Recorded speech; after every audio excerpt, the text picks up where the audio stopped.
Anda sering mengangkat beban berat atau sering duduk terlalu lama ketika bekerja? Waspadalah pada kesehatan pinggang Anda, sebab mengangkat beban berat dengan cara yang tak benar bisa menimbulkan rasa nyeri di bagian pinggang Anda. Rasa sakit yang timbul biasanya karena adanya ligamen yang terkilir.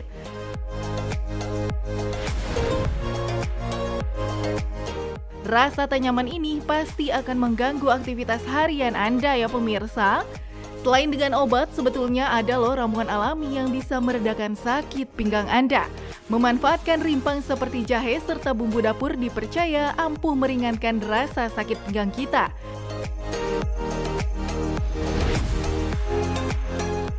Namun benarkah hal ini?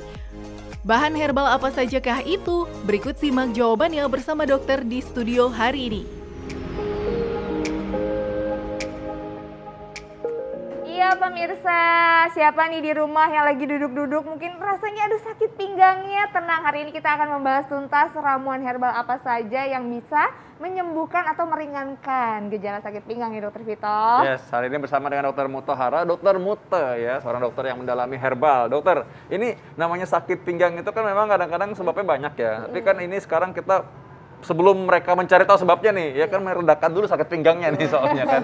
Nggak enak banget. Nah, padahal intinya sebenarnya kan sebab dulu ya sebenarnya ya. Oke. Kita cari sebabnya dulu ya. ya. Oke ya, tapi kalau sebabnya udah tahu atau mungkin lagi menunggu, mungkin kan mereka harus foto ronsen lah, mungkin kita harus periksa USG dan lain-lain. Nah, ini untuk meredakan nyerinya dulu nih, kita lihat dulu. Nah, tapi dokter sebelum kita masuk ke acaranya ya, ada fakta atau mitos ya apa aja? Ya, itu dia dokter. Ini katanya fakta dan mitos pertama, sakit pinggang biasanya menyerang orang berusia 30 tahun ke atas. Ini fakta atau mitos, dokter? Ya, itu fakta ya, Dok.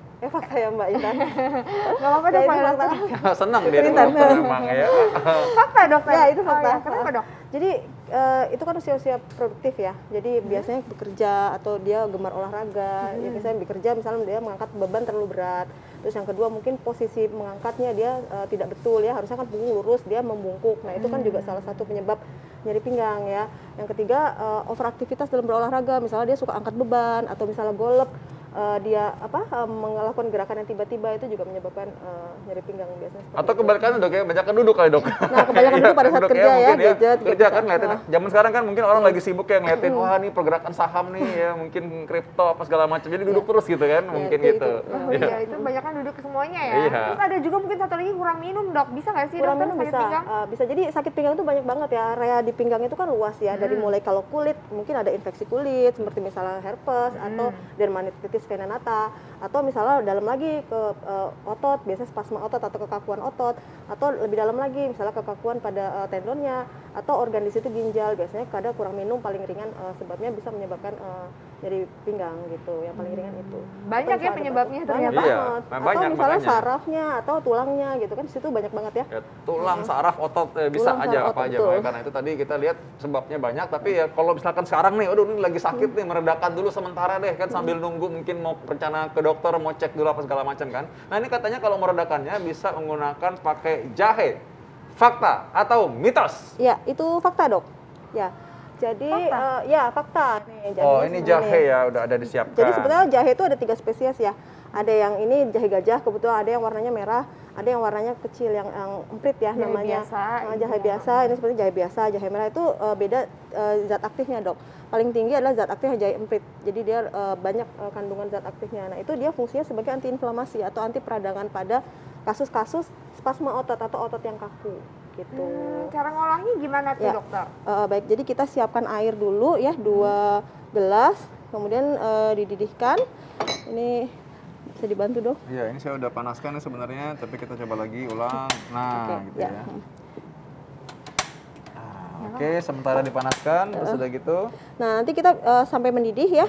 Nah, misalnya udah sampai mendidih, kemudian kita masukkan jahenya. Nah, jahe itu harus diperlakukan dulu, misalnya seperti ini dibakar, kemudian digeprek atau misalnya digerus. Nah, Supaya itu apa, Dok? supaya mudah keluar zat aktifnya. Oh, gitu. Atau Jadi dipotong digeprek kecil. itu sebenarnya sama digerus itu tujuannya supaya zat aktifnya gampang. Iya, gampang larut. keluar. Oh. Jadi permukaannya kan dia lebih kecil ya. Iya. Gitu. Kemudian kita masukkan pada saat sudah Ini mendidih. hijau-hijau ini apa nih, dok? Ini tadi Ini yang sudah dibakar. Dibakar Nah, ya? kebetulan Oh, gitu. diperlakukannya dengan cara dibakar, Oh, dibakar kemudian dulu. ya, kemudian digeprek. Kalau seandainya nggak dibakar dulu bisa atau harus Bisa, dibakar? boleh dibakar atau digerus atau diparut, pokoknya diperlakukan lakukan supaya dia kecil ya ininya. Itu berapa banyak dokter tadi? Sekitar 5 cm. 5 cm. Kayak ini asapnya sih udah. 5 cm, terus kemudian juga kita butuh serai. Serai juga punya efek antiinflamasi juga, jadi saling bersinergi ya untuk dalam ramuan ini. Gitu. Serai ini harus diikat juga gitu, enggak? Serai itu yang penting digeprek ya, itu Digeprek ya, ya. Ini serai diikat harus biar nggak susah aja biar masukinnya tidak ya. susah masuk. Gitu. Iya, Oh, jadi semuanya durinya harus digeprek ya dokter? Iya, Ini dibiarin aja berapa lama dokter? Direbus? Direbus dengan api kecil selama 15 menit. Oh, selama 15 menit. Ya, nanti biasanya dari 2 gelas itu menjadi 1 gelas, kemudian diminum sehari 2 kali. Ingat nggak Intan tadi airnya berapa banyak nih? 2 gelas. Jadi airnya 2 gelas ya dokter, dari Iya. 2 gelas jadi 1 gelas. Betul, Jadi jadi 1 1 gelas. gelas. Nah, ini boleh dikonsumsi oleh siapa aja? Ada kayak penyakit-penyakit yang Ya. harus dipantang nggak dokter untuk mengkonsumsi ini? Iya, jadi ada beberapa memang jahe sebenarnya tidak efek langsung ke lambung ya, tetapi ada kasus-kasus tertentu misalnya gastritis itu dia lebih nggak nyaman terhadap jahe. Jadi kemungkinan kalau misalnya untuk gastritis tidak disarankan untuk mengkonsumsi jahe itu aja. Gitu. Kalau yang lainnya aman karena kan biasanya juga jahe digunakan sebagai bumbu dapur ya. Oke. Gitu. Iya, iya. Ini selama 15 menit ya dokter kita Betul. akan diamkan. Harus ditutup juga ya dokter ya? Ya harus ditutup karena supaya minyak asinnya tidak keluar. Oh, oke, Gitu. supaya nggak keluar. Oke, nah dokter ini sambil menunggu, ini sambil kita merebus nanti bisa dicicip-cicipin. Kita lihat dulu yang satu ini.